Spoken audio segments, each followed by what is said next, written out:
une équipe d'ingénieurs en prévention des risques professionnels au CDG 38 depuis 2011. Ensuite, je vous présente Valentine Tagu. Bonsoir Bonsoir. Valentine.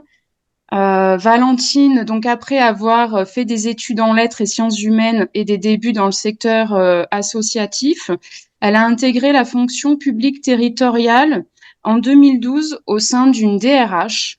Elle a occupé différents postes au sein du service RH et notamment un poste de responsable de formation avant d'arriver sur son poste actuel qui est responsable du service qualité de vie au travail de cette collectivité où elle articule différentes missions autour de la prévention des risques, du maintien en emploi, du traitement des risques psychosociaux et des violences en interne. Elle est également diplômée du CNAM en psychologie du travail depuis 2021. J'espère ne pas avoir fait trop d'erreurs dans la présentation. C'est parfait, Julie. Merci Valentine. Et ensuite, nous avons Anouk, Anouk qui est également diplômée en psychologie du travail du CNAM et qui développe actuellement une activité d'indépendante en Rhône-Alpes.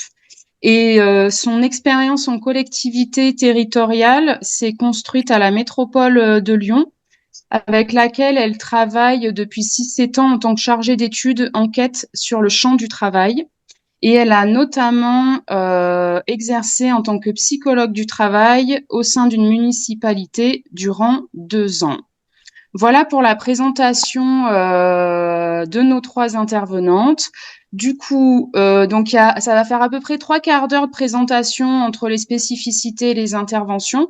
Et par la suite, il y aura du coup 3/4 d'heure de questions-réponses ou, si possible, voilà, si vous pouvez écrire vos questions dans le chat. Nous avons aussi Danielle, donc présidente de Psycnam, qui pourra m'assister, je pense, sur cette partie technique de recueil aussi des questions. Je vais être vigilante, mais voilà, il y aura un deuxième regard au cas où pour éviter d'en oublier. Et si nécessaire, voilà, on pourra prendre aussi des interventions audio, mais voilà, on va privilégier les questions par le fil de discussion.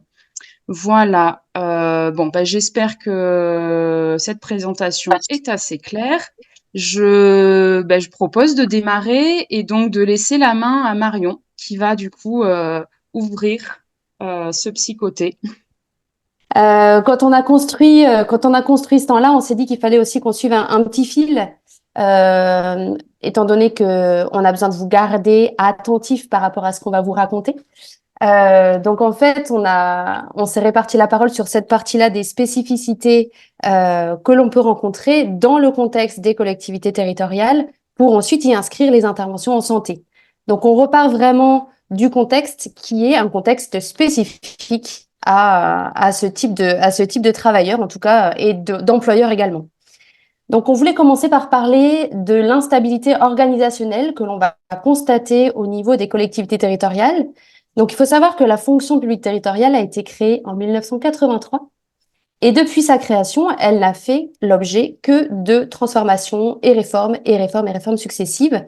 Donc, on est vraiment sur un champ déjà, comment dire, un champ, un périmètre d'intervention qui est par naissance changeant. Ce que l'on constate après de manière aussi très récurrente, c'est les élections qui ont lieu donc tous les 6 ans, les élections des maires, et puis ensuite, par ricochet, on a aussi les élections des comités exécutifs, en tout cas ceux qui vont diriger les intercommunalités, donc tous les employeurs territoriaux. Peut-être que j'ai pas défini aussi ce qu'était une collectivité territoriale, je vais reprendre par là parce que au niveau du public, je ne sais pas quelle est la connaissance non plus de cet univers. Donc, une collectivité territoriale, c'est un employeur qui embauche soit pour les mairies, soit pour les communautés de communes, communautés d'agglomération, métropoles, syndicats, en gros, les services publics territoriaux. Donc, il y a plusieurs formes qui existent, mais on va dire que c'est les plus grands employeurs que l'on va retrouver. En tout cas, c'est cette majorité-là. Et donc, tous les 6 ans, on a des élections qui se tiennent. Et ce qui va se passer après les élections, c'est tout un tas d'éléments qui viennent en ricochet et qui viennent quelque part perturber, au bout de la chaîne, le travail des agents. Donc, l'élu est élu par la population, par les administrés, sur la base d'un projet politique. Ça, c'est pour une mairie. Vous allez élire votre maire, il a sa liste et il a un programme politique. Quand il arrive à la tête de sa mairie, je reste sur l'exemple de la mairie, il n'a pas forcément conscience qu'il devient élu employeur, qu'il devient quelque part le patron de l'équipe d'agents qui travaille dans sa commune. Donc ça, c'est la première étape, c'est-à-dire qu'il y a une prise de conscience nécessaire, parfois un peu douloureuse, et pour les élus et pour les agents, de se rendre compte qu'en fait, ils deviennent employeurs. Donc c'est cette première étape-là.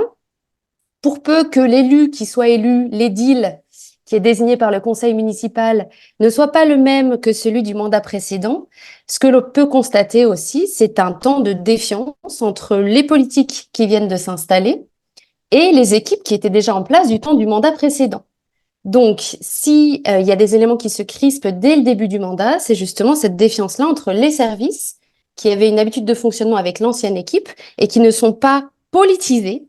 Les agents des collectivités ne sont pas politisés et doivent donc mettre leur action au service d'un projet politique porté par les élus.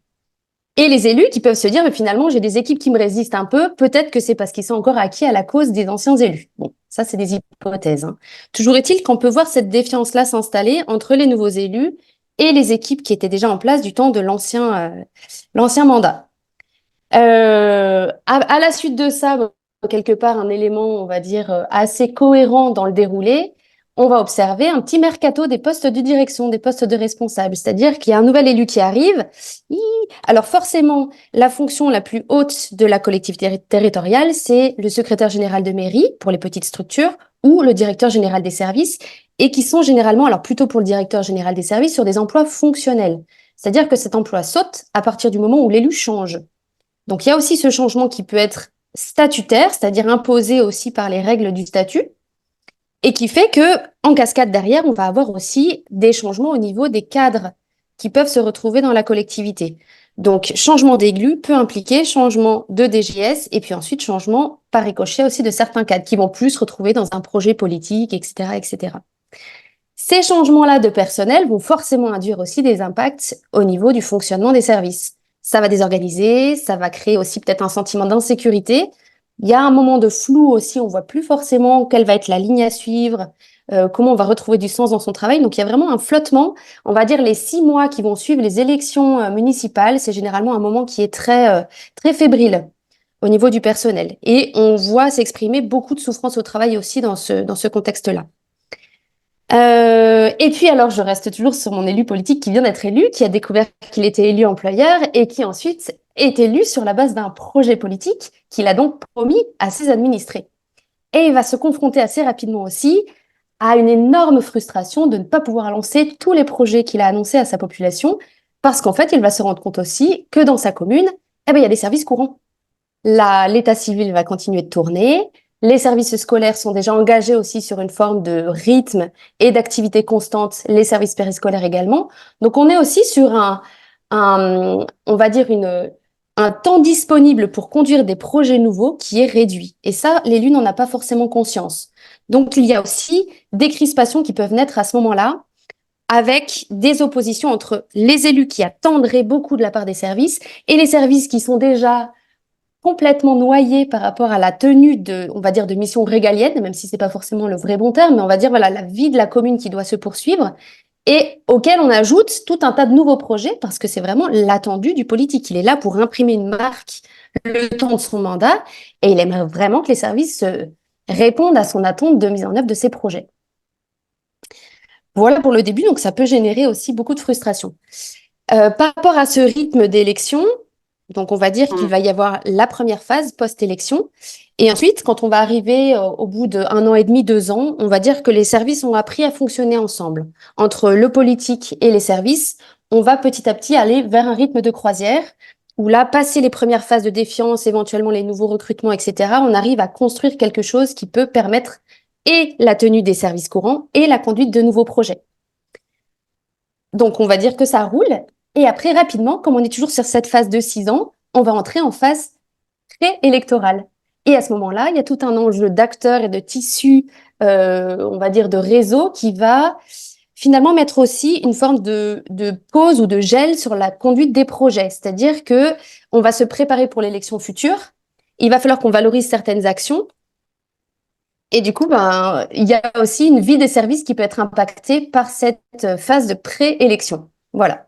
Donc, c'était un peu le rythme électoral où je voulais passer un petit peu de temps dessus pour expliquer aussi de quelle manière ça peut avoir des impacts sur le fonctionnement des services et générer de l'incompréhension et de la souffrance aussi pour certains agents. Je voulais faire un petit zoom, parce que j'y reviendrai quand je parlerai de mon témoignage, sur les intercommunalités.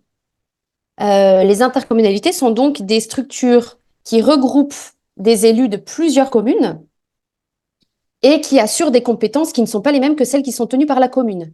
Donc, on va dire qu'il y a des compétences obligatoires qui doivent être tenues par les intercommunalités et ensuite des compétences facultatives qui seront donc à l'initiative des élus de cette intercommunalité.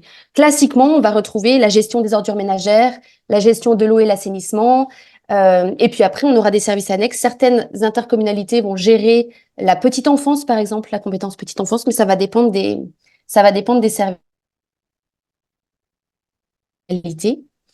Et donc, pour ces intercommunalités, quand on va élire son maire dans sa commune, on va également voter pour les représentants qui vont nous représenter au niveau de l'intercommunalité. Ce qui fait que quand on obtient un exécutif au niveau de l'intercommunalité, on a une association de plusieurs élus des communes, mais qui ne se sont pas présentés sur un projet commun.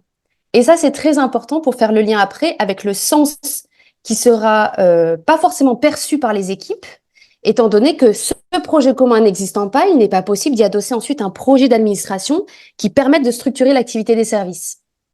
Voilà. Et pour certaines intercommunalités également, il y a eu des décisions préfectorales qui ont imposé un seuil en nombre d'habitants, donc 20 000 habitants par exemple pour le département de l'Isère, qui imposait de regrouper, de fusionner plusieurs intercommunalités préexistantes pour atteindre ce seuil de 20 000 habitants. Et donc là, clairement, on est dans le cas où la fusion n'est pas choisie par les élus locaux, mais elle est imposée par le préfet. Donc là aussi, je vous laisse imaginer, en termes d'accompagnement au changement, ce que ça a pu donner au niveau politique et donc par ricochet au niveau des services. Le dernier point que je voulais aborder avec vous, je ne sais pas Julie si ça va au niveau timing. Je poursuis. C'est l'idée de la décroissance des moyens financiers. Donc là, j'ai l'impression d'enfoncer une énorme porte ouverte, mais c'est une réalité au niveau des collectivités territoriales qui se sont vues supprimer petit à petit des aides. Alors, il y avait la taxe professionnelle qui était très importante au niveau des finances locales. Et puis, il y avait des aides de l'État qui se font petit à petit rogner après année et qui rendent complexe finalement la tenue et le maintien de certaines missions par rapport à des ressources qui sont complètement en perdition. Enfin, voilà, qui fondent comme la neige au soleil. Ça va bien avec cette époque de chaleur extrême. Voilà, donc on est sur des ressources qui diminuent et une action politique qui ne peut pas reconnaître qu'on va faire un travail de moindre qualité. On ne peut pas annoncer en étant politique qu'on va faire un travail dégradé.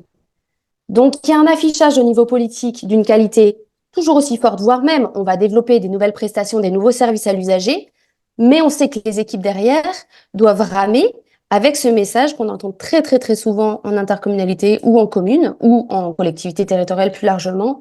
Vous devez faire plus avec moins, qui est un message extrêmement délétère au niveau du sens qui est pris par les services. Et je vais finir là-dessus, notamment sur les collectivités qui ont longtemps été un recruteur social. C'est-à-dire que dans certaines communes, on embauche les personnes qui sont là et qui ne trouveraient du travail nulle part ailleurs. Donc ça, c'est quelque chose, on le sait, c'est une réalité pour les collectivités territoriales qui se trouvent de moins en moins avec cette époque de tension financière, mais on a encore des personnes qui sont au travail et quand on est fonctionnaire, eh bien, on est fonctionnaire, on peut rester très très longtemps. Et ça pose la question justement pour les encadrants de gérer des services avec encore un héritage au niveau de ce recrutement social qui est fait, donc de personnes qui n'ont pas forcément les compétences et en tout cas l'efficacité professionnelle qui serait attendue compte tenu de ces restrictions budgétaires. Voilà, donc on sait qu'on a un niveau de service très élevé que l'on doit rendre et pour autant en face des ressources notamment humaines qui ne tiennent pas la route. Voilà, et ça, je passerai la balle après parce que c'est quelque chose que vous entendrez aussi au niveau du reclassement. Voilà. Et je crois que je passe la main maintenant à Valentine. Ouais, merci Marion. Bonsoir à tous. Alors moi, je travaille pour une grosse collectivité. Alors je vais avoir peut-être un regard un peu différent sur les élus, mais finalement, je vais reprendre pour peut-être développer ce que disait Marion sur ce lien avec les élus et comment on articule finalement le rôle des élus et le rôle des agents techniciens au sein des collectivités. Donc Marion l'a dit, les élus, ils sont élus par une population sur un territoire. Donc ça, c'est pas anodin, c'est-à-dire que ça les oblige. Ça les oblige à mettre en place un certain nombre, voilà, d'actions, de dispositifs, etc. Euh, pour une population, à l'échelle d'une mairie, d'un département, d'une région, etc. Population qui finalement va se trouver aussi en lien avec des agents dans les services qui sont chargés de mettre en œuvre ces politiques concrètement au jour le jour. Hein, donc on est sur un triangle là, élus, agents des administrations et population qui va se constituer. Donc, on voit déjà que finalement, les rôles peuvent être partagés entre élus, agents. Hein, on est quand même sur une zone grise, c'est-à-dire que les uns ont besoin des autres. Les élus vont avoir besoin des techniciens pour mettre en œuvre leur politique, et ce que j'appelle les techniciens, donc les agents, ont besoin des politiques pour pouvoir prendre les décisions. Hein, donc, on est quand même sur une interdépendance qui se met en place. Donc les élus sont élus, comme on l'a dit, par la population, ce qui les oblige, mais ce qui leur confère également une légitimité à agir, une forte légitimité à agir. Et cette légitimité à agir, finalement, elle va être aussi l'occasion d'exercer une forme de pouvoir, hein, une forme de pouvoir pour mettre en place, comme on l'a dit, des actions, des dispositifs, etc. Et c'est là peut-être que la santé au travail va entrer en jeu, et Marion l'a déjà initié dans sa présentation, c'est-à-dire que il faut mettre en place un certain nombre de choses. Il faut pouvoir respecter un programme avec un temps qui est donné, qui se réduit. Hein. Et donc, il y a beaucoup de sollicitations. Ça, moi, je le constate dans la collectivité dans laquelle je travaille. Il y a beaucoup de sollicitations des élus au niveau des services, hein, clairement. Et souvent des sollicitations à agir dans l'urgence, avec pas toujours en tête l'ensemble des dispositifs globaux que les agents sont censés développer. Le temps de l'élu n'est pas forcément celui des agents qui sont aux manettes au quotidien. Donc, et puis il y a des politiques, des objectifs qui sont parfois trop ambitieux par rapport aux moyens alloués. C'est ce que Marion a déjà un petit peu évoqué dans sa présentation. Donc évidemment, ces sollicitations et ces ambitions importantes, elles peuvent venir créer une surcharge, hein, une intensification du travail chez les agents. Et également parfois des conflits de valeurs, c'est-à-dire qu'on a des choses à mettre en place, mais on peut pas forcément les mettre en place aussi bien qu'on voudrait. Donc on se sent un peu pris par des injonctions un peu paradoxales. Parfois il y a des choses qu'on demande de faire, mais qui sont pas tout à fait en adéquation avec certaines réglementations qui ont été prises en interne. Donc les agents ils se retrouvent un petit peu entre deux feux, et ça peut être délétère et source de souffrance au travail. Cette question donc de l'intensité du travail, mais également de ce travail empêché, voire de ces conflits de valeurs. Et là, on touche aux risques psychosociaux avec les facteurs de risque développés par Golac, hein, qu'on connaît. La question aussi de l'insécurité, elle est présente. Hein, Marion l'a dit, il y a des élections tous les 6 ans, donc évidemment, ça génère une forme d'insécurité chez les équipes. Donc c'est aussi un facteur de risque psychosociaux, hein, l'insécurité du travail. Voilà. Alors, quand on parle d'élus, de fonctionnaires, il y a la notion de statut qui est derrière, que Marion a également commencé à aborder. Le statut, c'est quelque chose d'assez particulier. On peut l'entendre comme une position hiérarchique. Hein, on n'a pas le même statut, avec une notion aussi de comparaison, les uns étant peut-être placés plus haut que les autres. Donc, on retrouve finalement des groupes d'élus, des groupes d'agents qui vont se trouver sur des positions différentes au sein d'un organigramme avec des rapports de pouvoir qui vont s'exercer. Hein. Sachant que là aussi, il y a des zones grises parce que les rapports de pouvoir, ils sont pas si clairs que ça. Un directeur général des services, aujourd'hui, il a énormément de pouvoir. Hein. C'est quelqu'un qui peut agir, qui peut aussi avoir une influence.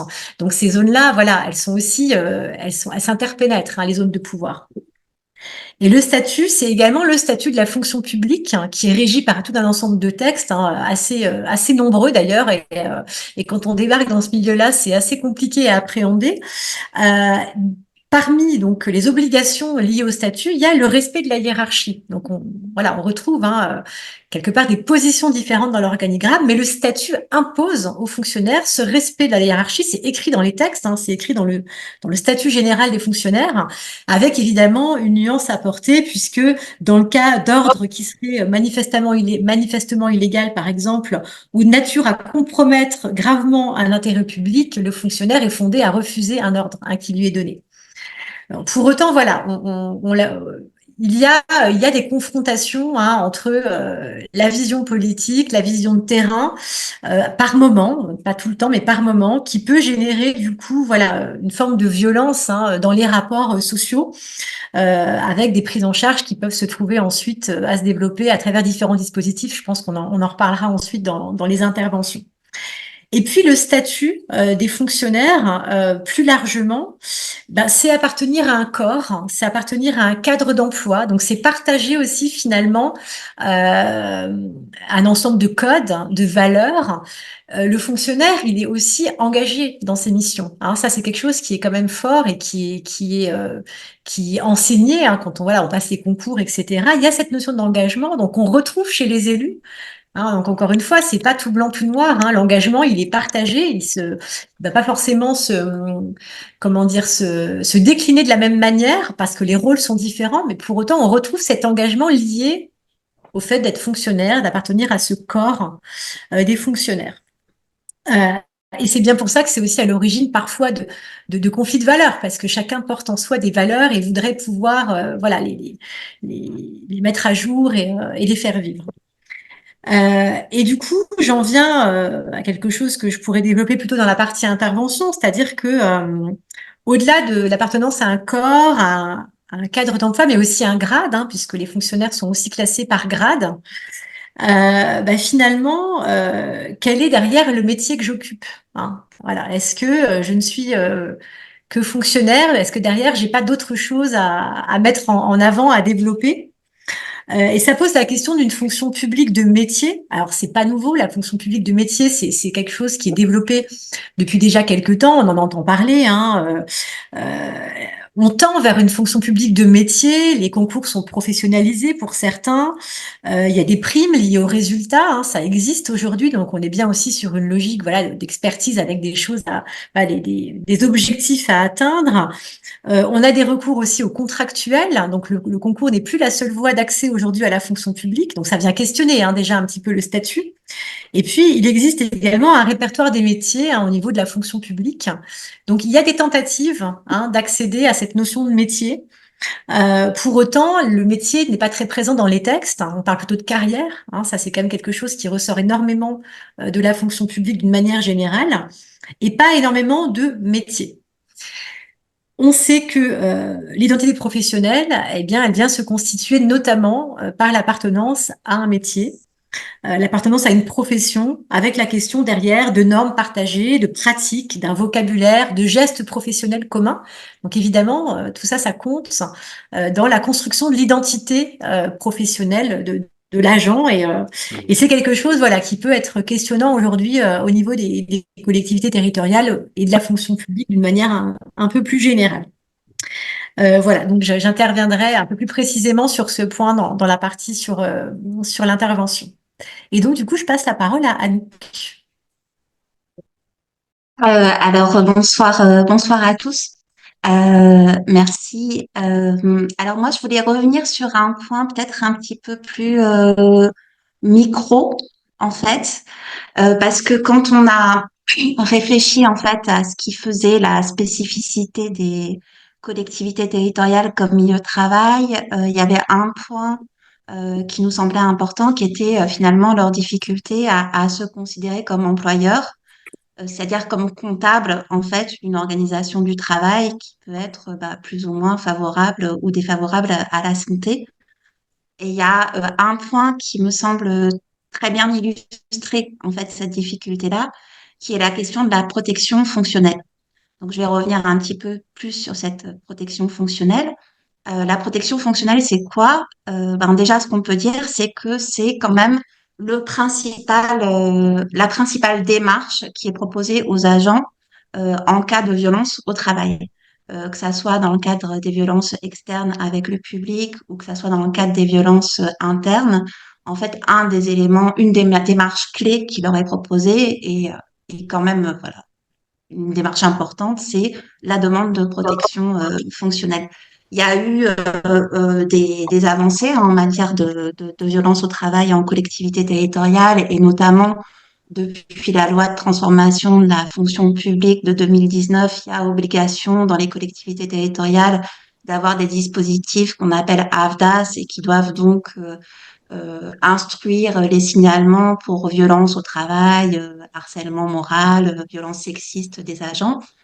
Mais finalement, quand on regarde dans le détail les textes, instruire un signalement au sens légal, ça veut dire, en tout cas, les outils qui sont mentionnés, c'est l'enquête administrative et la protection fonctionnelle. Donc, on retombe bien sur la protection fonctionnelle. Et en fait, cette protection fonctionnelle, c'est quoi? En fait, qu'est-ce que ça apporte à la personne qui en fait la demande?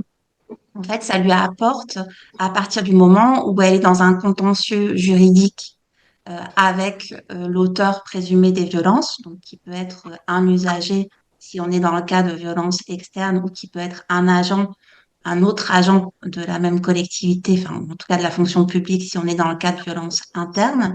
Mais donc à partir du moment où il y a un contentieux juridique, eh ben, cette protection fonctionnelle va apporter à l'agent une assistance technique, c'est-à-dire qu'il va être appuyé par le service juridique dans le contentieux qui l'oppose à enfin, à l'auteur présumé des faits. Et puis, il va avoir aussi une prise en charge des frais en fait de contentieux. Mais voilà, donc c'est ça la protection fonctionnelle, c'est une protection aussi qu'on appelle parfois juridique. Mais ce que je trouve très intéressant dans cet exemple-là, donc qui encore une fois est quand même un outil phare en termes de violence au travail, c'est que finalement, ça renvoie à une représentation des déterminants de la violence qui se situe entre un agent et un usager ou un autre agent, mais en tout cas, l'organisation concrète du travail et les conditions dans lesquelles se déroule le service public ne sont pas prises en compte en fait dans ce dispositif. Or, en fait, quand on discute avec des agents, par exemple sur la question des violences externes, eh ben, on voit que en fait, euh, voilà, les violences, certes, elles peuvent être liées à un comportement problématique d'un usager, mais que c'est quand même aussi très souvent ce qui remonte, c'est la dématérialisation des services publics qui fait que dans ceux qui restent ouverts, ben, on a un afflux toujours plus important d'usagers, que dans ces mêmes structures qui restent ouvertes, eh ben, on a des mouvements de concentration qui font qu'on perd une proximité avec l'usager qui était très utile pour dégoupiller les situations un petit peu complexes. Voilà, et que tout ça, dans les réponses mêmes qui sont réglementairement apportées en fait par les collectivités territoriales, n'est pas en fait considéré comme un déterminant possible en fait de la situation de violence. Et ça en est même en fait très étonnant quand on vient pas de la fonction publique, ce qui était mon cas. On se demande, enfin voilà, comment ce type d'outil en fait a pu être pensé. Et quand on regarde les choses d'un point de vue un peu historique, ce dont on se rend compte, c'est que finalement cette protection fonctionnelle, donc qui reste voilà l'outil phare, en fait, elle a été mise en place pour des métiers très spécifiques comme les magistrats, comme les forces de sécurité, où on considérait que c'était l'exercice même du service public qui intrinsèquement exposait à des violences parce que il supposait de faire passer l'intérêt public sur les intérêts privés et que donc il pouvait y avoir des représailles des usagers. Et d'ailleurs, au départ, c'était des outils qui étaient conçus pour accompagner des agents qui feraient l'objet d'un contentieux initié par l'usager. Donc, par la force des choses, ça a été élargi, mais la logique des dispositifs, c'est bien ça. On est dans un conflit qui oppose un agent et un usager, pour ce qui est des violences externes. Et en fait, il y a une confusion, c'est-à-dire qu'en fait, l'administration employeur et l'agent sont une et une seule même partie en fait de ce conflit-là. Et l'organisation concrète du travail n'existe pas dans la logique même du dispositif. Voilà. Donc c'était plus autant Valentine et Marion vous ont apporté des éléments d'explication, autant moi je suis plus sur l'illustration de comment ça se retrouve en fait dans les dispositifs concrets qui existent et qui du coup, ben voilà, euh, du coup posent question. Très bien, merci. Vous avez fini sur la première partie. Merci à toutes les trois. Du coup, voilà une présentation. Bon, c'est assez rapide, on est contraint par le temps, mais on a pu voir effectivement du coup un certain nombre de facteurs de risque psychosociaux aussi balayés par rapport au fonctionnement et à l'organisation des collectivités territoriales. Et également, voilà, quelques concepts, notamment de psychologie du travail, qui nous intéressent ici ce soir aussi, qui sont ressortis avec les questions de métier, d'identité professionnelle notamment.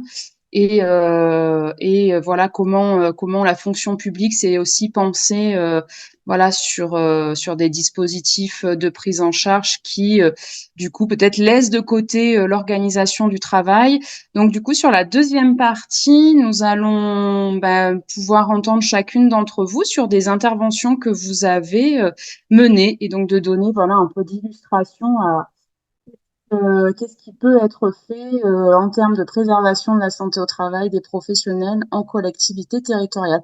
On reprend dans le même ordre. Du coup, Marion, je te laisse reprendre la main. Parfait, merci.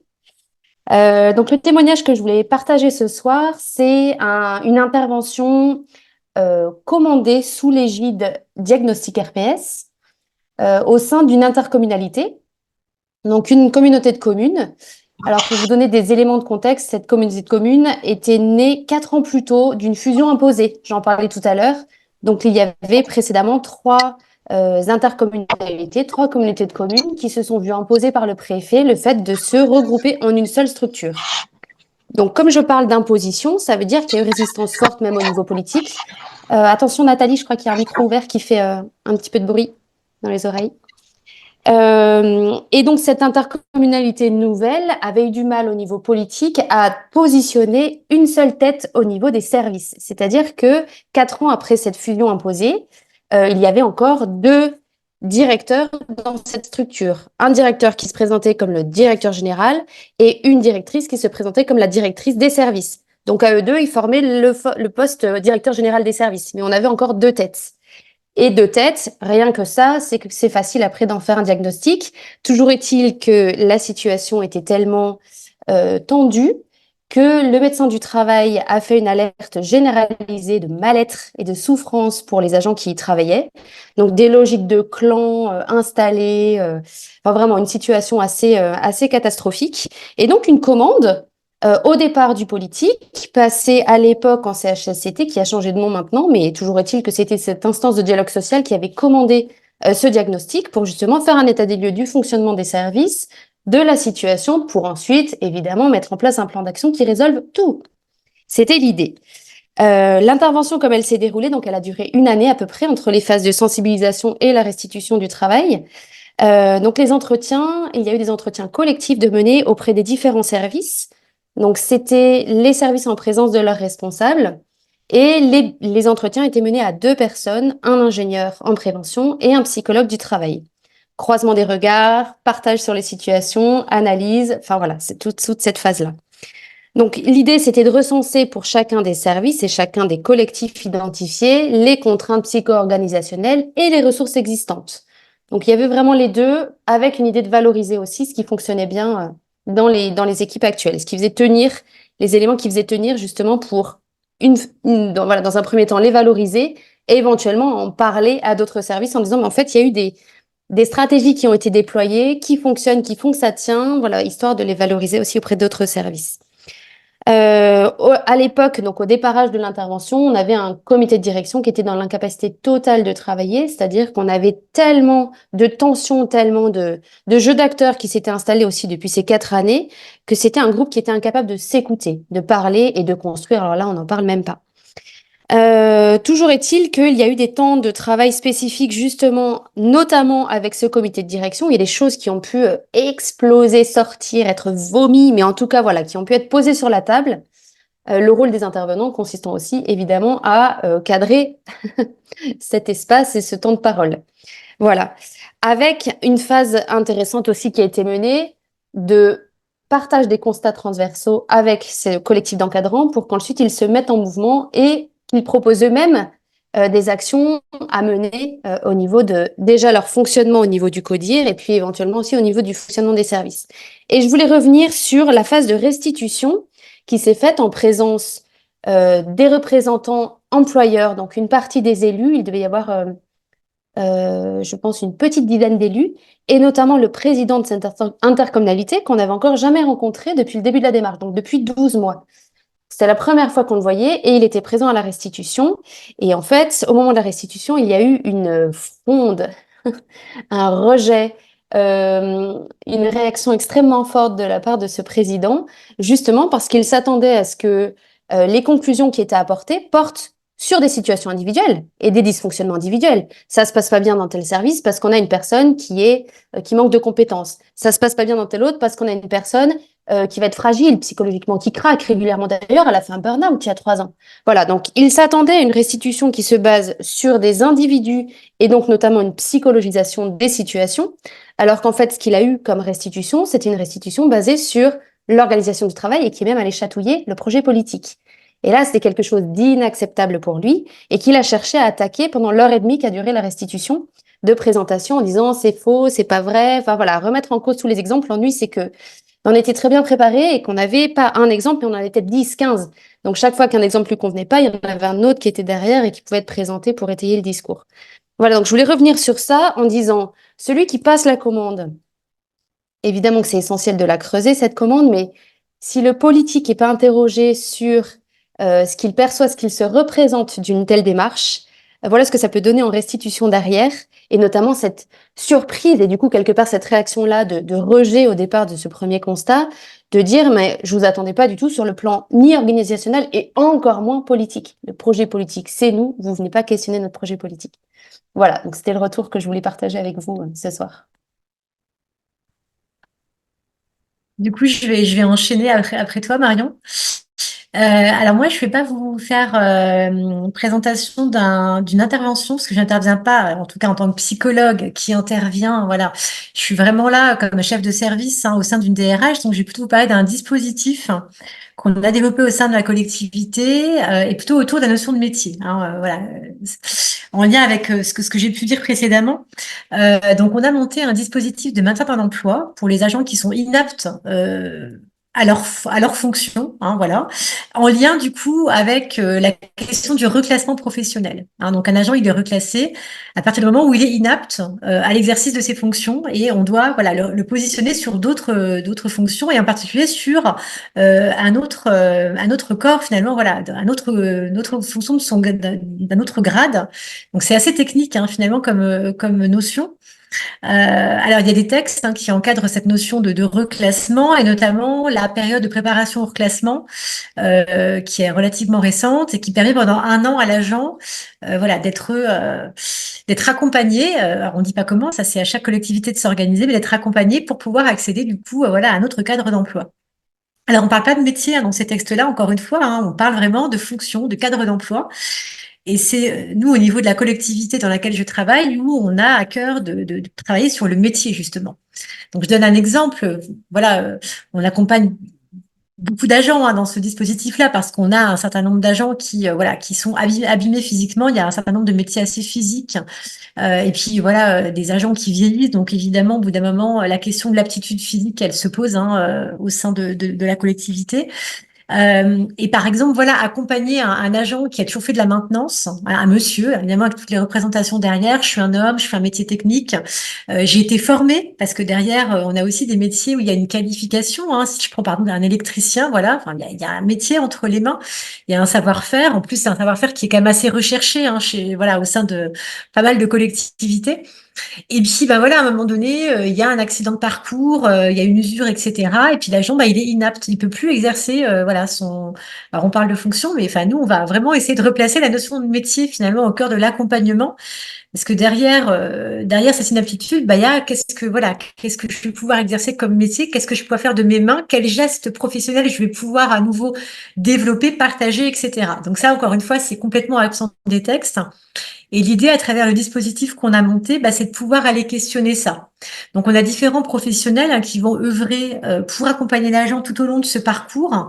On a des référents handicap qui ont été formés hein, pour pouvoir intervenir sur la question de l'aménagement des postes, de l'accès aux postes, etc.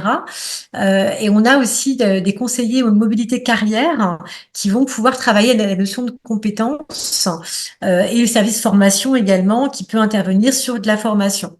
Et puis, on a différents outils qu'on a pu mettre en place, des périodes d'immersion, par exemple, hein, pour aller essayer finalement des métiers, voir un peu, voilà, comment je peux me retrouver dans cet autre métier, assorti bien évidemment de formation, hein, quand c'est nécessaire et c'est souvent nécessaire, pour du coup redensifier cette notion de savoir-faire. De compétences et d'appartenance aussi à quelque chose. Parce que finalement, ce qui est le plus compliqué pour les agents, voilà, c'est ça, c'est de dire mais finalement, qui je vais être, qui je vais être demain et qui je vais être dans un nouveau collectif, comment je vais m'y retrouver.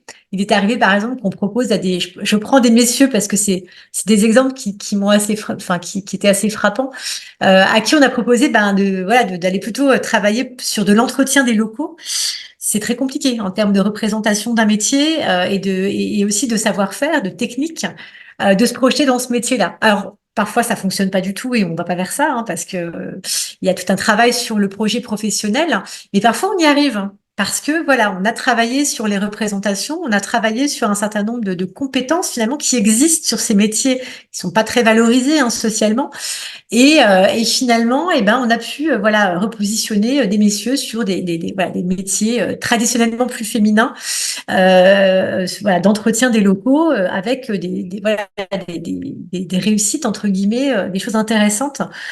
Parce que voilà, on pouvait, enfin, il y avait peut-être d'autres projets qui ont pu émerger, qui n'ont pas pu aboutir parce qu'à un moment donné, voilà, le projet n'était pas viable en termes de justement d'accès aux compétences. Et donc, ça a pu fonctionner en travaillant vraiment sur qu'est-ce que ce métier-là et comment je peux m'y retrouver. Voilà, donc en mettant finalement cet accompagnement en place entre des référents handicap vraiment, voilà, qui vont aussi d'ailleurs prendre la tâche on a des ergonomes, enfin des partenariats avec des ergonomes hein, pour vraiment travailler sur l'ergonomie des postes.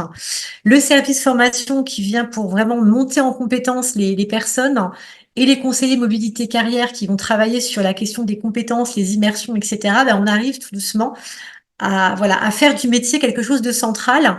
Parce que ce que j'ai pas précisé juste avant, et c'était pourtant très important, c'est que quand on est fonctionnaire, on est titulaire de son grade. Hein. Voilà, on parle de grade et on parle pas forcément de poste et encore moins de métier. Bon, ça, je l'ai dit plusieurs fois, mais je reviens à ça. Et donc voilà, il était important pour nous de remettre la notion du métier, du savoir-faire et du geste professionnel au cœur finalement de ce dispositif et de nos propres pratiques à nous, voilà, qui œuvront pour les agents. C'était important pour nous aussi de se réapproprier cette notion-là. Voilà, assez rapidement sur ce témoignage. Et du coup, je vais laisser la parole à Anouk pour la suite. Moi, je vais vous parler d'une intervention collective que j'ai menée depuis une position de psychologue du travail interne, donc rattachée au service santé et qualité de vie au travail d'une collectivité territoriale. Et c'est une intervention que j'ai choisie parce que, ben voilà, une des difficultés qu'on a quand même souvent euh, dans les interventions collectives en collectivité territoriale, je pense en particulier, c'est de faire émerger des vraies commandes, c'est-à-dire des commandes où les commanditaires s'impliquent en fait véritablement dans l'intervention. et que cette intervention-là, je la trouve intéressante pour réfléchir justement à cette difficulté-là et comment est-ce qu'on peut s'en débrouiller. Donc, en l'occurrence, c'est une intervention qui a porté sur un petit périmètre, hein. C'était un service d'une quinzaine de personnes où il y avait des conflits interpersonnels très aigus, si bien qu'il y avait eu une vague de départ et que le service fonctionnait à mi-effectif, sans chef d'équipe et sans responsable de service, ce qui posait des problèmes assez évidents de surcharge de travail pour ceux qui restaient et ce qui posait aussi des problèmes opérationnels, d'autant plus que c'était un service euh, qui était à fort enjeu en fait stratégique, enfin politique pour le maire. C'était un peu une des vitrines de la collectivité.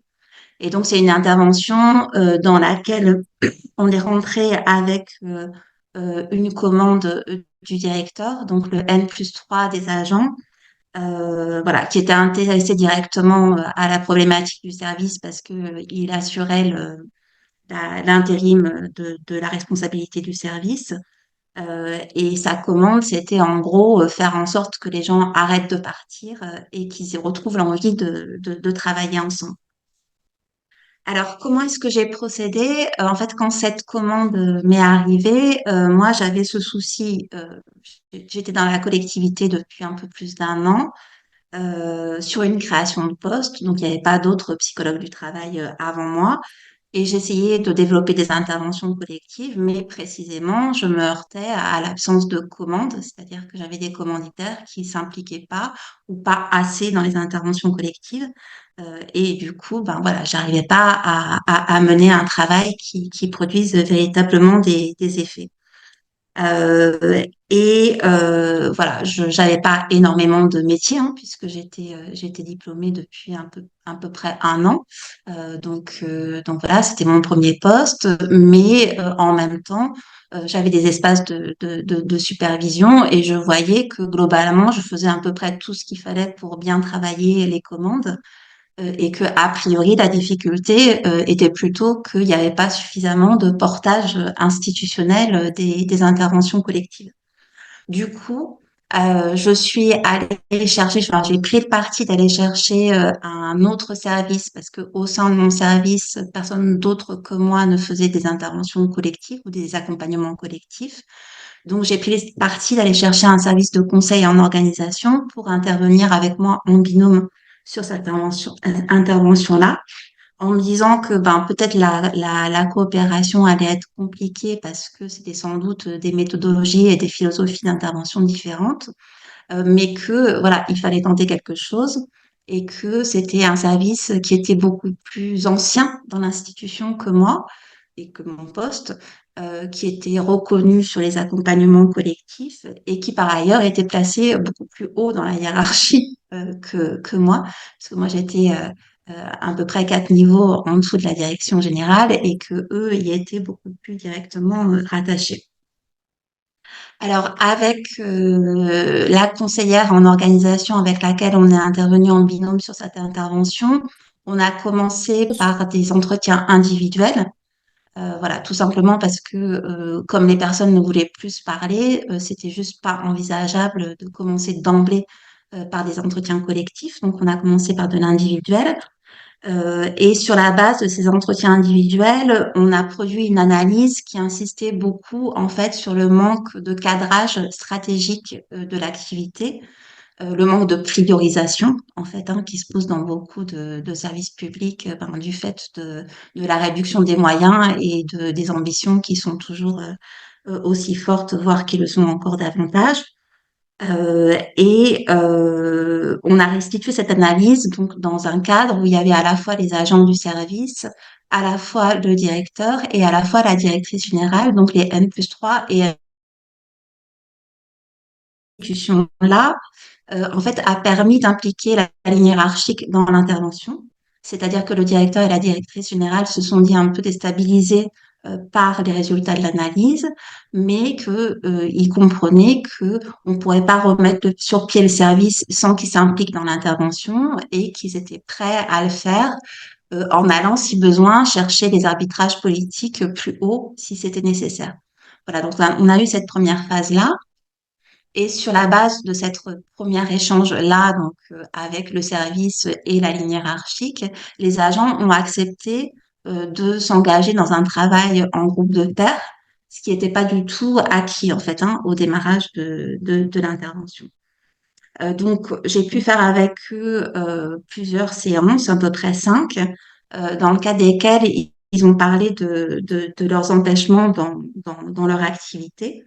Ce qui a déjà déplacé en fait la représentation des tensions qu'ils avaient, avec assez classiquement au départ des problèmes qui étaient plutôt posés en termes de problèmes de personnes, et puis petit à petit des choses qui se situaient plutôt du côté des problèmes de travail et notamment de cette absence de priorisation des objectifs.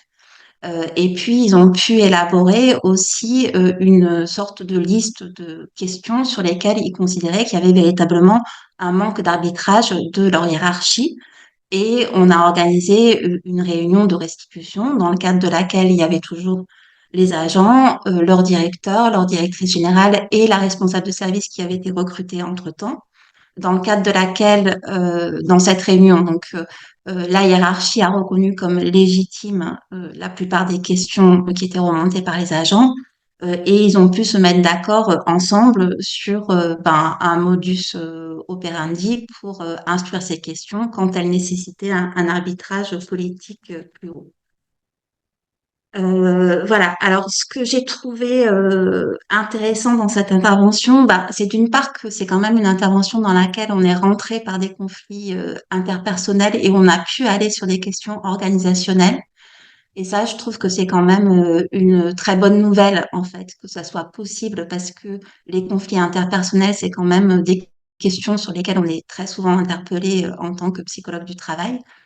Et donc voilà, moi c'était un peu la première fois que je constatais que oui, on pouvait aller sur l'organisationnel à partir de demandes comme ça.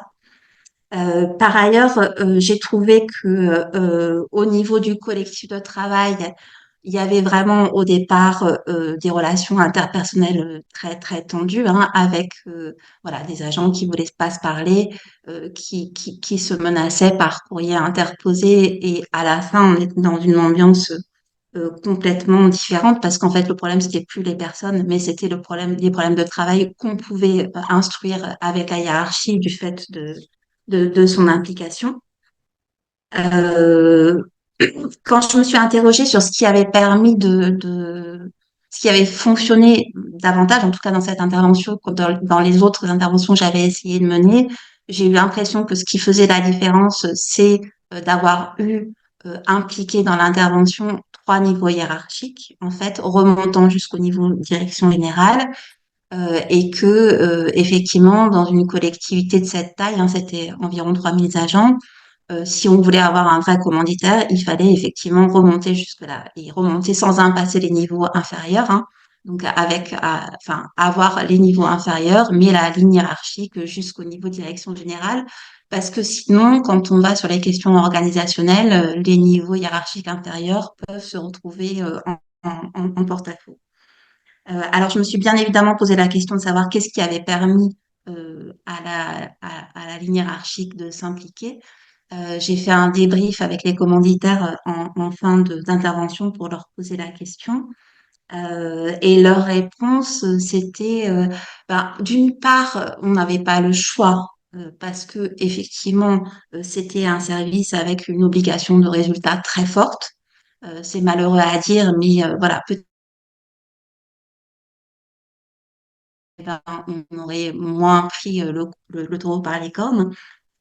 Et d'autre part, l'autre élément de réponse, c'était on était nouveau dans notre poste.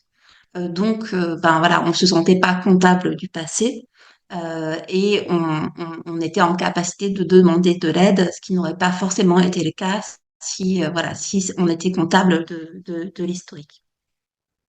Voilà, et peut-être si j'aurais encore une minute, une hypothèse que je ferais aussi volontiers, c'est que finalement, peut-être que l'implication du service de conseil en organisation a aussi joué. un rôle favorable dans le fait que la hiérarchie s'implique, à la fois parce que, comme je l'ai dit tout à l'heure, moi j'étais très bas dans la hiérarchie et du coup, certes, je pouvais demander un entretien avec un directeur ou une directrice générale, mais que j'avais pas tous les éléments informels en fait qui permettent voilà d'avoir les mots clés en fait qui vont leur parler ou de connaître leurs préoccupations au-delà de ce qu'ils pouvaient me dire en entretien interindividuel.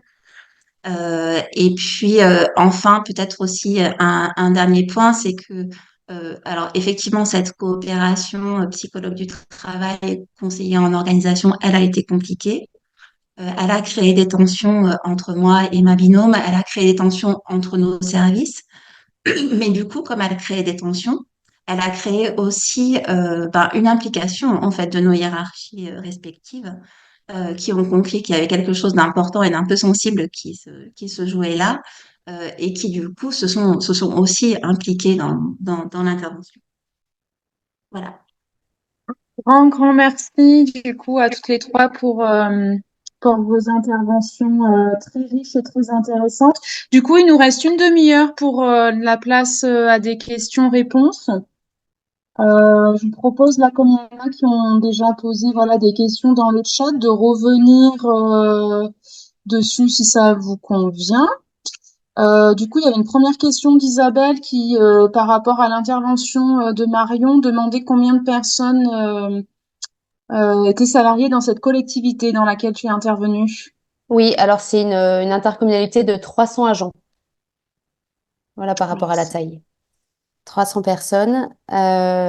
Sur les plans d'action qui ont pu être mis en œuvre dans cette communauté de communes suite à la restitution, alors il y a eu des propositions de fait qui ont été ensuite retravaillées avec le comité de direction, en sachant qu'il y avait un message qui était sur, bah forcément, il y a des projets qui vont aller plus vite que d'autres. Plus on va être sur des projets transversaux à l'échelle de l'intercommunalité, plus ça va être quelque chose de long à mettre en place parce que ça va nécessiter de la participation, donc de la disponibilité des différents acteurs jusqu'à une validation politique.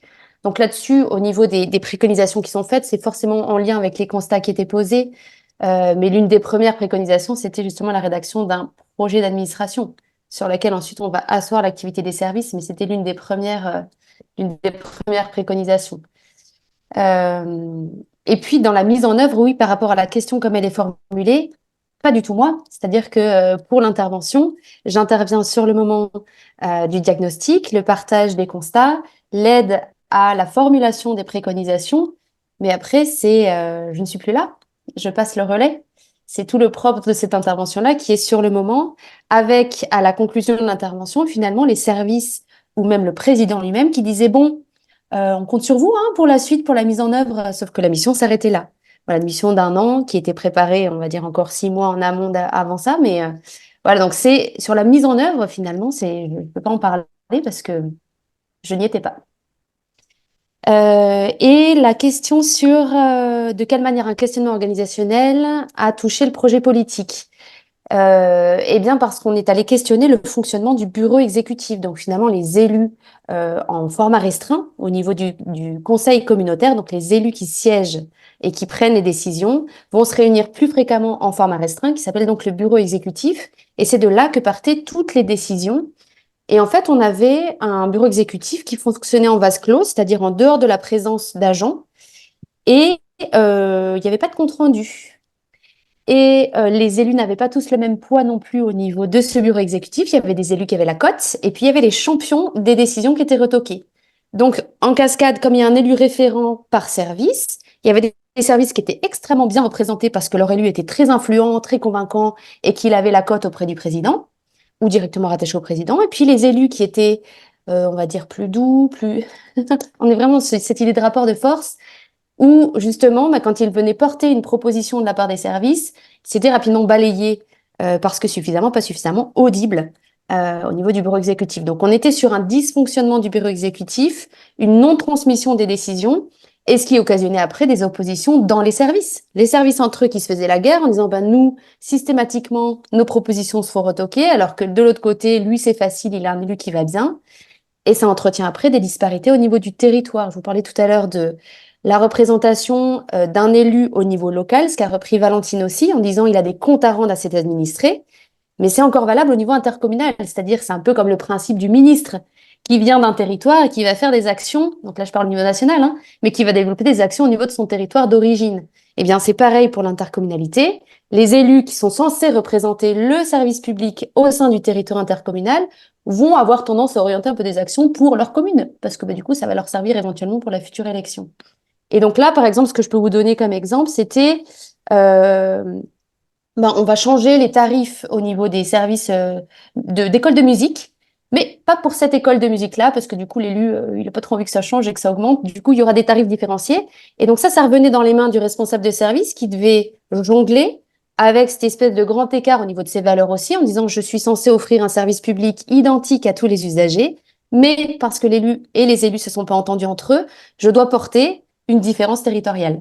Donc après, on demandait au niveau valeur, au niveau éthique, aux fonctionnaires de porter des décisions politiques qui n'avaient pas été convergentes. Voilà de quelle manière ça a pu être interrogé. Et puis, un fonctionnement où, comme les élus étaient dans la défiance au départ, je vous donne un autre exemple qui est assez marquant aussi, les responsables de service avaient une délégation financière de 5 euros. Ça veut dire qu'au-delà de 5 euros, je vois Valentine sourire, mais au-delà de 5 euros, il fallait qu'ils demandent une validation politique. Je ne sais pas si vous imaginez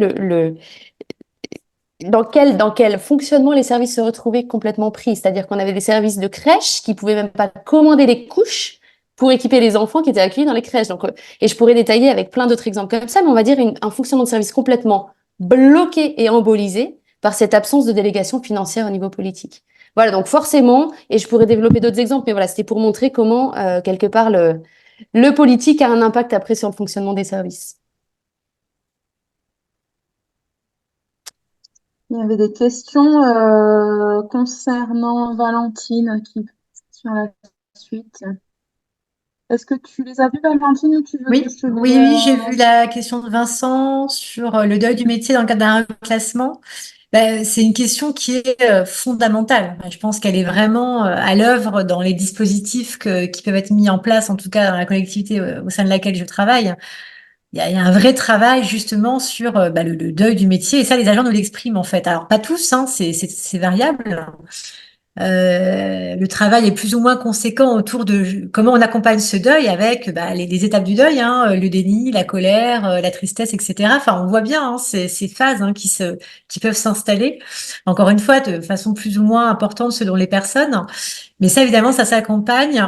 Alors, on a également un service de soutien psychologique extérieur pour le coup à la collectivité, avec plutôt des psychologues cliniciens hein, pour le coup, qui peuvent venir appuyer. Alors, pas systématiquement, mais en tout cas, quand on voit que vraiment il y a des choses un peu, j'allais dire pathologiques, enfin, qui peuvent venir s'exprimer, on n'hésite pas à orienter. Il y a quelques séances prises en charge et ça permet parfois de débloquer du coup aussi quelque chose. Et après tout le travail qu'on met en place sur l'écoute, hein, puisqu'on reçoit les agents, on échange beaucoup avec eux, on les écoute beaucoup, sur les immersions professionnelles, on leur fait tester quand même hein, différents métiers. Ça permet, ça permet d'accompagner ce processus de deuil et d'en sortir.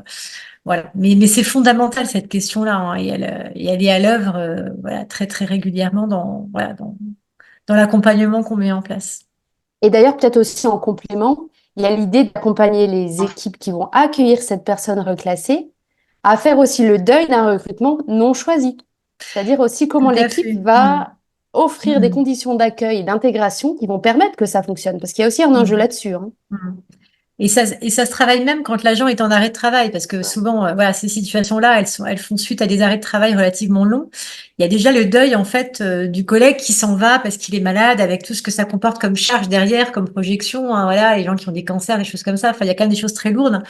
Et comment, alors, soit comment on réaccueille un collègue, ça c'est encore autre chose, mais comment on réaccueille un collègue qui a été absent longtemps, qui a une maladie grave, etc., c'est pas rien.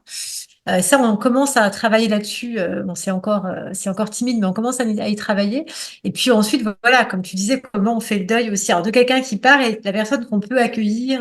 Voilà, c'est tout un travail qui se met en place, qui est encore perfectible hein, chez nous, hein, clairement, mais qu'on souhaite développer. Il y a un vrai intérêt à ça. Du coup, je rebondis, je me permets sur la question d'Adeline par rapport. Donc, la question, c'est le travail sur le métier est-il en amont, projection vers une hypothèse de métier, ou en aval, en réponse à une proposition de reclassement, ou les deux? Eh ben, j'ai envie de dire les deux. En fait, ça dépend. Alors, on a des agents qui, en fait, des fois arrivent avec un métier en tête. Je veux faire ça. Alors, voilà, il y a en effet toute une projection, voilà, avec toute l'histoire de l'agent sur voilà, pourquoi ce métier-là. Donc ça se questionne, ça s'interroge. Et parfois, c'est compliqué parce qu'il faut déconstruire du coup. L'agent il est dans le fantasme en fait. Je vais faire ça et il y a aussi besoin de se raccrocher à quelque chose. Ça on le sent aussi. C'est aussi une manière d'être dans le mouvement, dans une forme de. J'ai été en arrêt, je suis dans une période d'incertitude, puis tout d'un coup il y a quelque chose qui se met en mouvement avec une reprise du travail, avec l'entrée dans un dispositif d'accompagnement. Et derrière, il faut parfois, malheureusement, on est aussi dans le deuil, un peu freiner ces projections parce qu'elles sont pas réalistes. Et malgré tout ce qu'on peut mettre en place, il y a des métiers auxquels certains agents ne pourront pas accéder. Ça fait partie des réalités aussi à avoir en tête et à expliquer aux agents. Donc ça peut prendre un petit peu de temps.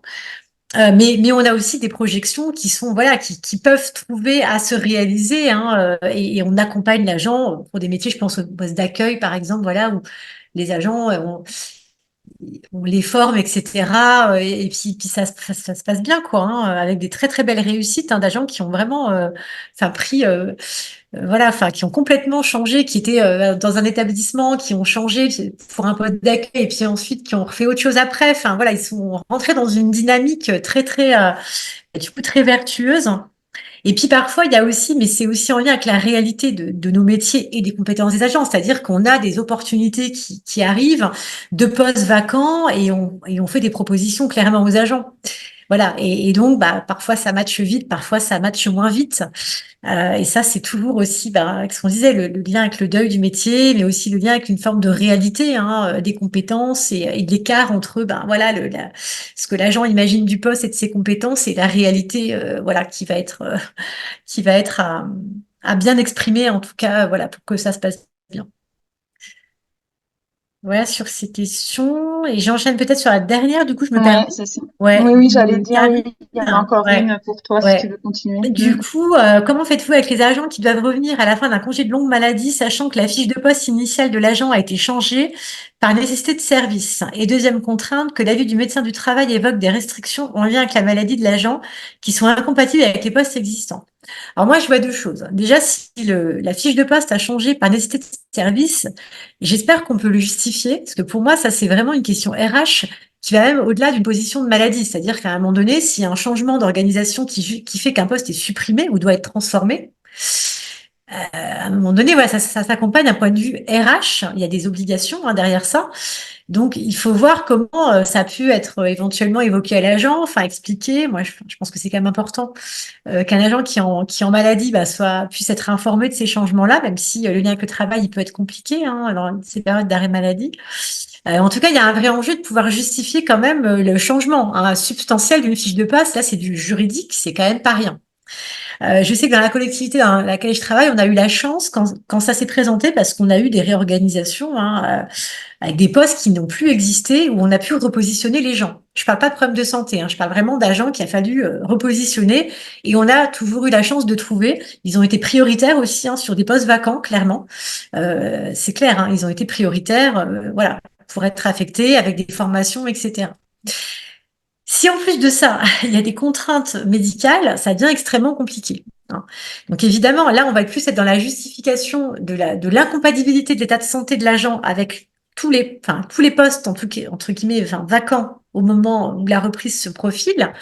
Là, ça se justifie aussi. C'est pas, c'est quand même, c'est aussi un mécanisme juridique, parce que derrière il y a un risque de contentieux quand même. C'est opposable, parce que in fine, ce qui peut être dit, c'est en gros, voilà, on n'a aucun poste qui est compatible avec l'état de santé, et ça peut se finir par une retraite pour invalidité.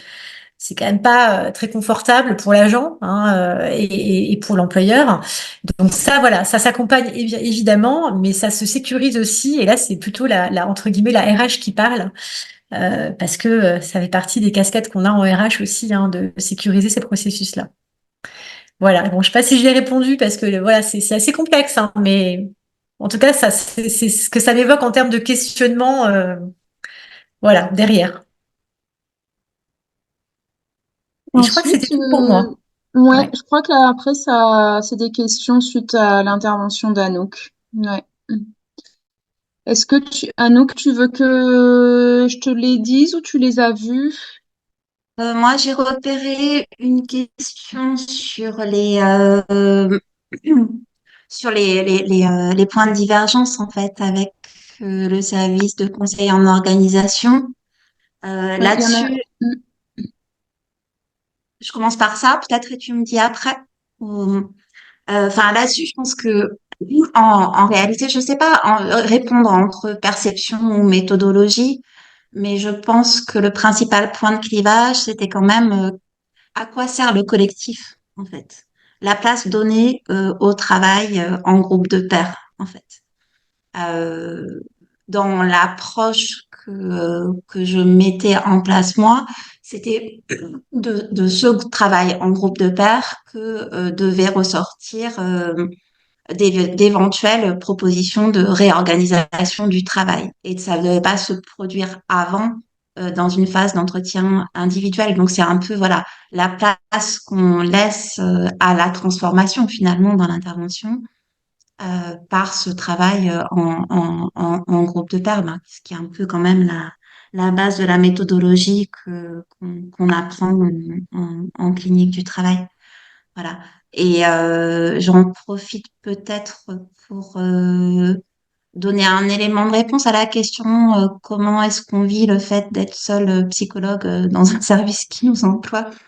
Euh, Moi, enfin honnêtement, je pense que c'est pas ça le souci. Enfin, en tout cas, je pense qu'on est voilà, enfin, on serait nombreux à pouvoir répondre à cette question-là. Et en fait, on est quand même souvent seul. Et c'est pas vraiment c'est pas forcément le souci. Le souci, c'est est-ce qu'on arrive à porter une approche collective de la santé au travail. Et ça se fait pas forcément que entre psychologues ou entre psychologues du travail, mais ça se fait avec le médecin du travail, s'il y en a un, ça se fait avec les autres professionnels de santé au travail assistante sociale ou autre. En fait, ça se fait, voilà, ça se fait collectivement. Et pour moi, c'est ça qui fait qu'on est seul ou qu'on n'est pas seul, plutôt que le fait d'avoir un père psychologue ou psychologue du travail. Par rapport à la question sur les rapports entre élus et agents et l'analyse du management au sein de l'organisation de travail, il y a un élément qu'on n'avait pas forcément partagé ce soir non plus, c'est que dans le déroulé de carrière et l'évolution de carrière, quand on évolue dans les grilles, tout à l'heure Valentine parlait du statut aussi, pour prendre du galon, et ben parfois on va prendre de la responsabilité. C'est-à-dire que c'est pas tant nos compétences managériales qui sont évaluées, qui sont reconnues pour qu'on devienne encadrant, mais c'est plus pour évoluer dans sa carrière, on va postuler en interne sur des postes d'encadrant. Et ce qu'on vise d'abord, c'est l'évolution statutaire et non pas finalement le fait de devenir soi-même un encadrant. Et ça, on le retrouve beaucoup dans les organisations avec des encadrants qui sont des experts métiers, qui sont devenus parfois encadrants d'équipes d'anciens collègues. Hmm. On a un petit melting pot aussi en termes de complexité d'organisation de travail, de positionnement aussi. Et donc des encadrants qui vont se retrouver à des postes pour lesquels ils se sont peut-être redevables vis-à-vis de l'organisation, qui les a reconnus valables pour tenir des postes d'encadrement et pour autant qui n'ont pas de compétences managériales, qui vont se retrouver isolés sur ces fonctions-là, qui vont avoir des difficultés à poser un cadre, à être dans justement l'échange, enfin, le fait de faire parler les collectifs sur les conditions de travail. Ils vont rester sur les choses qu'ils maîtrisent, c'est-à-dire l'expertise métier. Je vais prendre un exemple pour un agent du bâtiment qui va devenir responsable d'un service technique. Il va continuer à se positionner sur le champ d'action qu'il connaissait, au détriment de pilotage d'activité, de régulation quand il va commencer à percevoir éventuellement des conflits, etc. Donc ça, c'était le premier élément peut-être sur la compétence managériale qui n'est pas forcément là et qui n'est pas forcément accompagnée non plus dans les structures. C'est-à-dire qu'on n'en fait pas un métier, on est dans une démission du poste, on est encadrant et puis les missions liées à l'encadrement ne sont pas évaluées.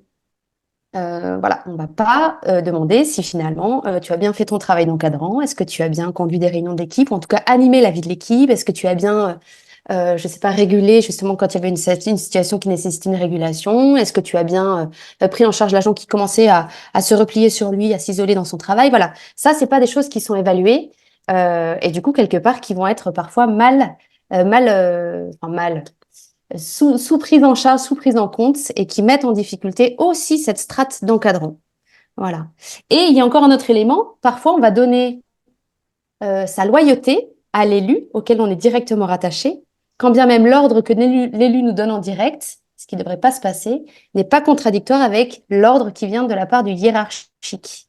Donc tout à l'heure, on parlait de la strate du politique. Ensuite, on a un directeur général des services qui va chapeauter au niveau hiérarchique l'ensemble des services. Et ensuite, on a un organigramme qui en découle.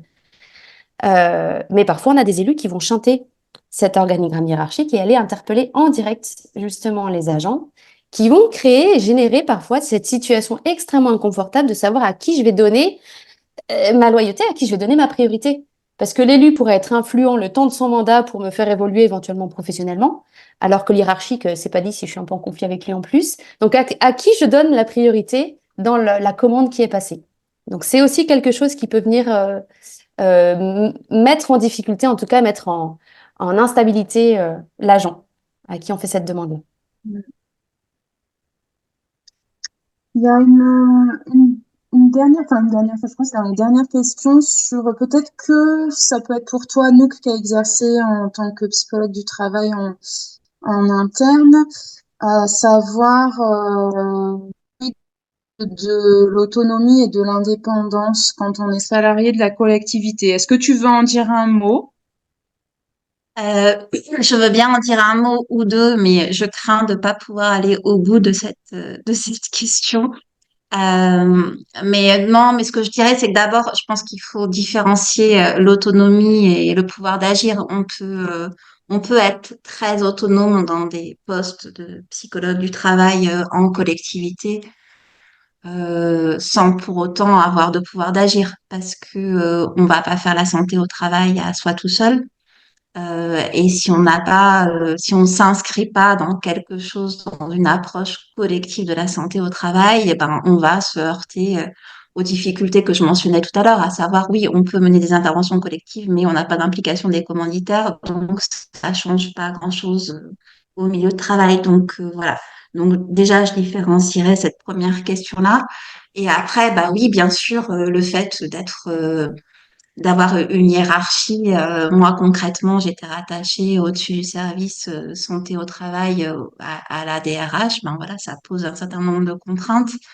La position d'indépendant et la contrainte financière qui va avec est aussi une forme de prescrit qui pose aussi des questions en termes d'autonomie, d'indépendance et de pouvoir d'agir. Donc voilà, je n'opposerai pas forcément les deux. Enfin voilà, je pense pas qu'il y a une situation qui soit enfin qui limite complètement le pouvoir d'agir et une autre qui soit très favorable. Je pense que tout dépend un petit peu des collectifs qu'on arrive ou pas à construire dans les différentes configurations, quoi.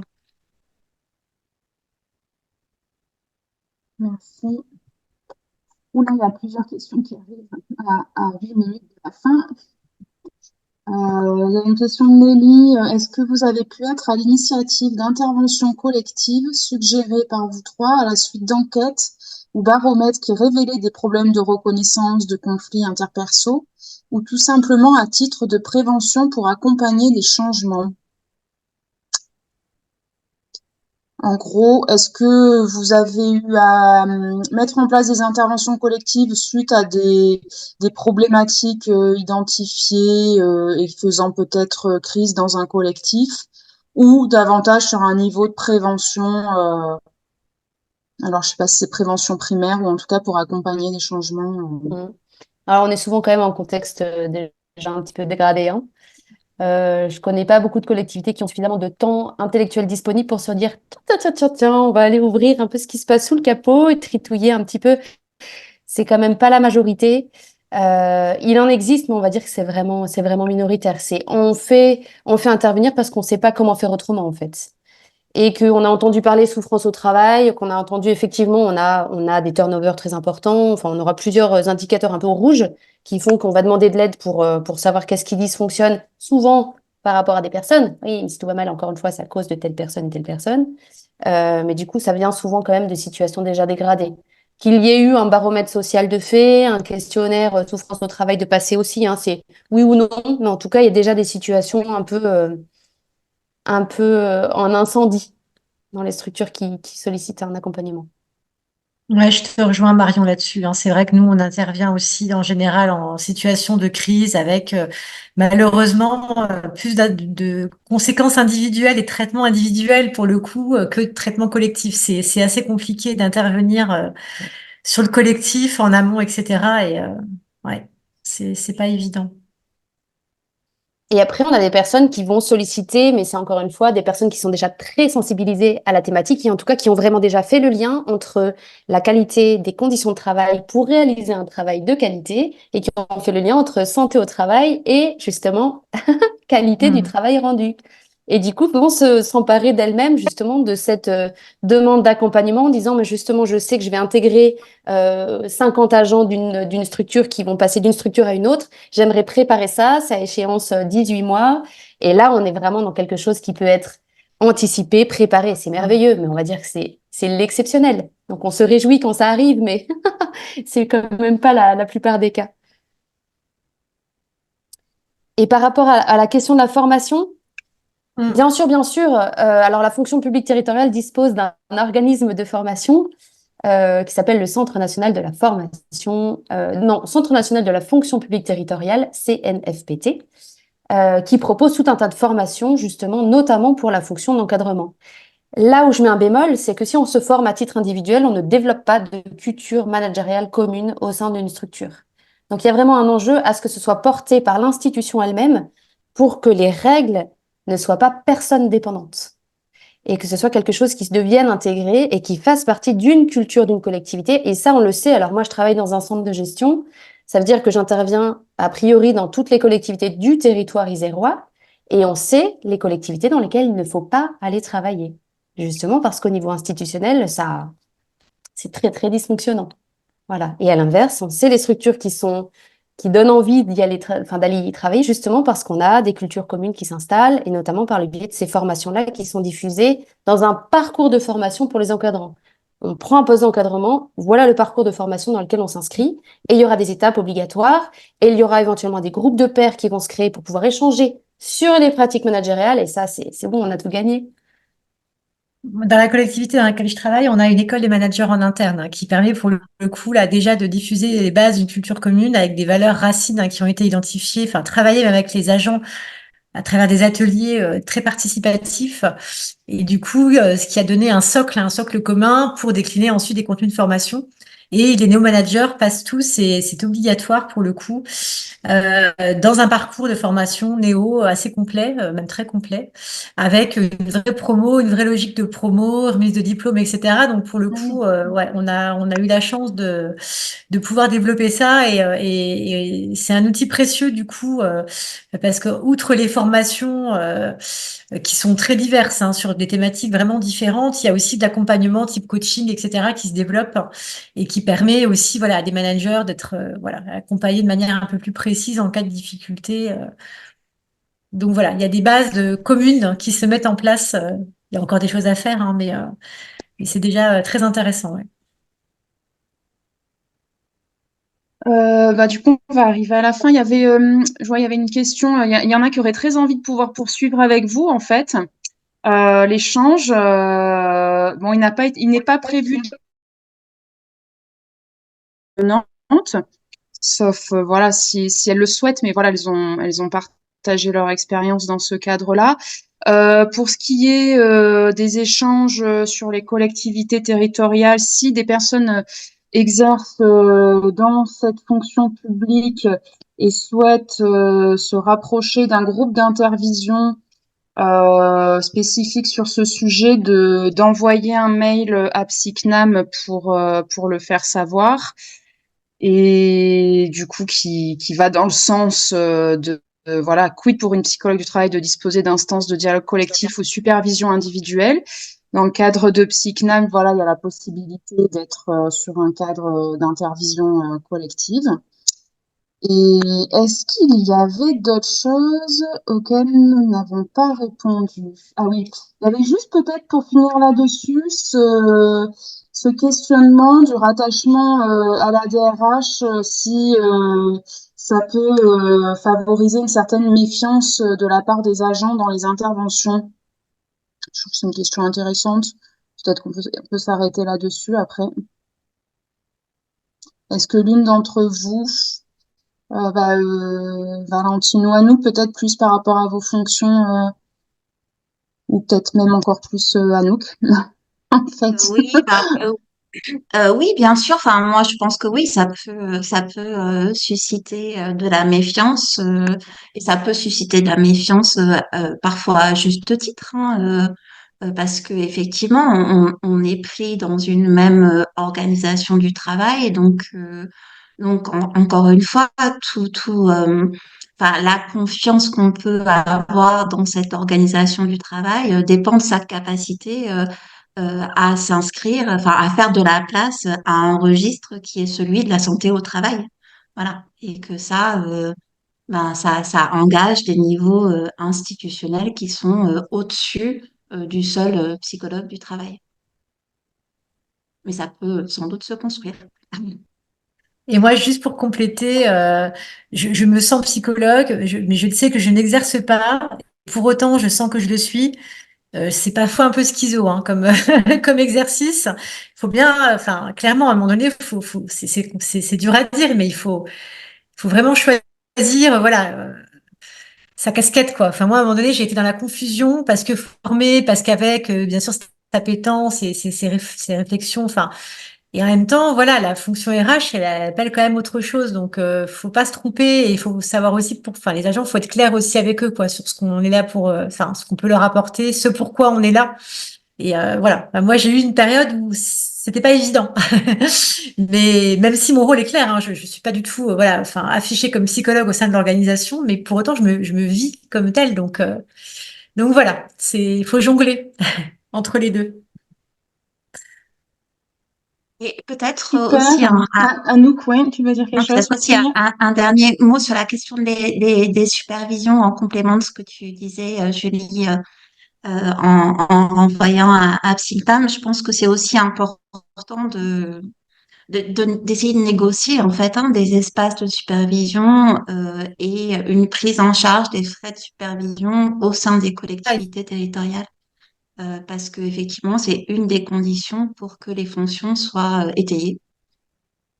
Tout à fait. Tout à fait. Super pour finir là-dessus.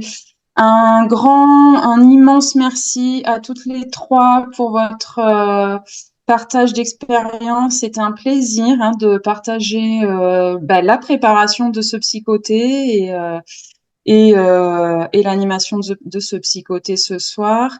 Un grand merci aussi à toutes et à tous pour votre participation, votre écoute, vos questions, etc. Et passez une très bonne soirée. À bientôt. Merci encore à Marion, Valentine et Anouk. Bonne Merci soirée. Avec beaucoup. Bonne plaisir. Merci à soirée. tous. Au Au revoir. revoir. Au Au revoir. revoir.